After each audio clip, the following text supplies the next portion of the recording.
तो फटाफट अंदाज में आपने देश दुनिया का हाल जाना और आइए अब आपको अहम खबर साझा कर देते हैं। दिल्ली के मुख्यमंत्री अरविंद केजरीवाल ने एक बार फिर से आज प्रेस कॉन्फ्रेंस की। ऑक्सीजन संकट पर केजरीवाल ने पीएम मोदी से मदद मांगी है। ऑक्सीजन के बढ़े कोटे में भी कटौती हो रही है, ये बात कही अरविंद केजरीवाल ने। कोरोना से देश को बचाने के लिए हमें नेशनल प्लान बनाना चाहिए, ऑक्सीजन के ट्रक न रोके राज्य, ये बात कही केजरीवाल ने। इससे पहले वो कई बार कह चुके हैं कि दिल्ली आने से रोका जा रहा है ट्रक को, क्योंकि दिल्ली में हालात बेहद खराब हैं।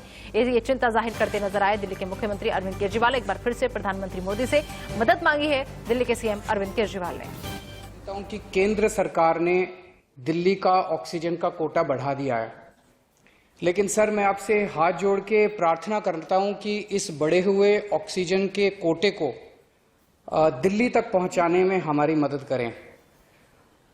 एक एस्टीमेट के हिसाब से दिल्ली को 700 टन ऑक्सीजन की जरूरत है। आपने हमारा कोटा 480 टन कर दिया, बहुत बहुत शुक्रिया। लेकिन पिछले 24 घंटों में इस बढ़ाए हुए 480 टन में से भी केवल 350 टन ऑक्सीजन दिल्ली पहुंच पाई है। प्रधानमंत्री जी, जब से ऑक्सीजन का संकट शुरू हुआ है मेरे फोन बजते रहते हैं। कभी कोई अस्पताल कहता है कि 3 घंटे की ऑक्सीजन बची है, कभी कोई अस्पताल कहता है कि 2 घंटे की ऑक्सीजन बची है। हम कारण जानने की कोशिश करते हैं तो पता चलता है कि पीछे किसी राज्य ने दिल्ली के लिए ऑक्सीजन लाने वाले ट्रक को रोक रखा है। हमने मदद के लिए केंद्र सरकार में कुछ मंत्रियों को फोन किए। शुरू में उन्होंने खूब सहयोग किया सर, लेकिन अब वो भी बेचारे थक गए हैं। सर, देश के संसाधनों पे तो 130 करोड़ लोगों का अधिकार है ना। अगर दिल्ली में ऑक्सीजन की फैक्ट्री नहीं है तो क्या दिल्ली के 2 करोड़ लोगों को ऑक्सीजन नहीं मिलेगी? जिस राज्य में ऑक्सीजन की फैक्ट्री है, क्या वो दिल्ली की ऑक्सीजन रोक सकते हैं? ऐसे में हम क्या करें? सर, मैं आपका बेहद शुक्रिया अदा करना चाहता हूं कि आज आपने ये मीटिंग बुलाई है, बहुत सही समय पे ये मीटिंग बुलाई है। पर सर, मैं आज ये जानना चाहता हूं कि अगर आज या कल या किसी भी टाइम हमारे दिल्ली के किसी अस्पताल में अगर 1 घंटे की, आधे घंटे की, 2 घंटे की ऑक्सीजन बच जाए और लोगों की मरने की नौबत आ जाए, तो मैं फोन उठा के केंद्र सरकार में किससे बात करूं? सर, मैं ये जानना चाहता हूं कि अगर कोई राज्य दिल्ली के कोटे की ऑक्सीजन का ट्रक रोक ले तो मैं फोन उठा के किससे बात करूं? हालत काफी ज्यादा गंभीर हो चुके हैं सर। हम अपने लोगों को मरने के लिए तो नहीं छोड़ सकते। हमें लोगों को यह विश्वास दिलाना पड़ेगा कि एक एक जिंदगी हमारे सबके लिए कीमती है। हम आपसे फिर से दिल्ली के लोगों की तरफ से हाथ जोड़ के अपील कर रहे हैं कि सर, तुरंत कोई कठोर और सार्थक कदम नहीं उठाया गया तो शायद दिल्ली के अंदर कोई बहुत बड़ी त्रासदी हो सकती है। मैं आपसे मार्गदर्शन चाहता हूं सर। सर, कुछ ही राज्य हैं जहां से मैक्सिमम दिल्ली की ऑक्सीजन आती है और जहां सबसे ज्यादा दिक्कत आ रही है और जहां सबसे ज्यादा हमारे ऑक्सीजन के ट्रक रोके जा रहे हैं।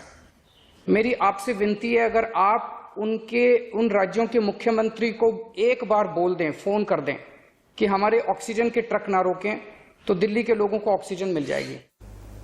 इस खबर पर ज्यादा बातचीत के लिए आइए रुक करेंगे हमारे संवाददाता राकेश कुमार का। राकेश कुमार, हमने अरविंद केजरीवाल को सुना कि आज जिस तरीके से प्रधानमंत्री नरेंद्र मोदी के साथ वो बैठक का हिस्सा थे, बैठक में शामिल थे, लेकिन उन्होंने कई बातें कही। साथ ही साथ एक हाथ जोड़कर वो विनती करते नजर आए और उन्होंने कहा कि सर, हम चाहते हैं कि आप उन राज्यों के मुख्यमंत्री को फोन कीजिए जो दिल्ली आने से ऑक्सीजन के ट्रक रोक रहे हैं। किसकी तरफ उनका इशारा था और कौन है वो लोग जो अभी भी ऐसे वक्त में लोगों की सहूलियत नहीं सोच रहे, लोगों की जिंदगी के बारे में नहीं सोच रहे, सिर्फ और सिर्फ राजनीति करने में लगे हुए हैं?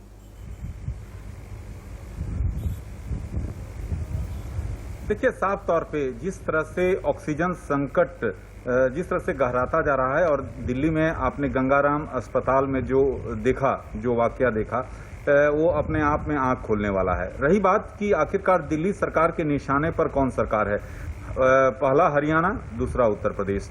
साफ तौर पे कहना है कि जो दिल्ली ऑक्सीजन का उत्पादन नहीं करता है और जो दिल्ली से जो टैंकर उन राज्यों में जा रहे हैं उन्हें जो है वापस नहीं रोका जा रहा है, नहीं आने दिया जा रहा है। और आपने देखा कि प्रधानमंत्री ने सीधे अपील की कि ऑक्सीजन की कमी काफी ज्यादा है, सरकार को देश के ऑक्सीजन प्लांट को कंट्रोल में लेकर उसे सेना को सौंप देने की भी बात उन्होंने कही, ताकि सभी राज्यों को ऑक्सीजन तुरंत मिल पाए। अरविंद केजरीवाल ने कहा कि वह सीएम होकर भी कुछ नहीं कर पा रहे हैं और हवाई मार्ग से भी ऑक्सीजन मिलनी चाहिए, जबकि ऑक्सीजन एक्सप्रेस की सुविधा दिल्ली में भी शुरू होनी चाहिए। अरविंद केजरीवाल ने कहा कि देश में वैक्सीन सभी को एक ही दाम पर मिलनी चाहिए, लेकिन इतना जरूर है कि जिस तरह से ऑक्सीजन संकट जो खास तौर पर देश की राजधानी जिस तरह से जूझ रहा है, इसको लेकर कई सवाल खड़े हो रहे हैं। ठीक है, चलिए आप नजर बनाए रखिए, आप सब अपडेट लेते रहेंगे। फिलहाल इस तमाम जानकारी के लिए आपका बहुत बहुत शुक्रिया। तो दिल्ली के सीएम केजरीवाल ने एक बार फिर से मदद मांगी है प्रधानमंत्री नरेंद्र मोदी ने। इस बीच एक और बड़ी खबर आपको बता दी कि कोरोना पर सुप्रीम कोर्ट में सुनवाई आज होनी थी और ये सुनवाई चल चुकी है और अब मंगलवार को इस मामले की अगली सुनवाई होगी। हरीश साल्वे ने खुद को केस से अलग कर लिया है। अहम जानकारी, केंद्र से अदालत ने जवाब मांगा है। तो सुप्रीम कोर्ट में लगातार दूसरे दिन आज सुनवाई होनी थी, लेकिन सुनवाई टल गई है। और साथ ही साथ आपको बता दें कि इससे पहले भी चीफ जस्टिस बोल चुके हैं कि लोग ऑक्सीजन की कमी से मर रहे हैं, लेकिन अभी सुनवाई टल गई है और कल इस पर अब सुनवाई होगी। फिलहाल इसी खबर के साथ एक छोटा सा ब्रेक, बने रहिए इंडिया न्यूज के साथ।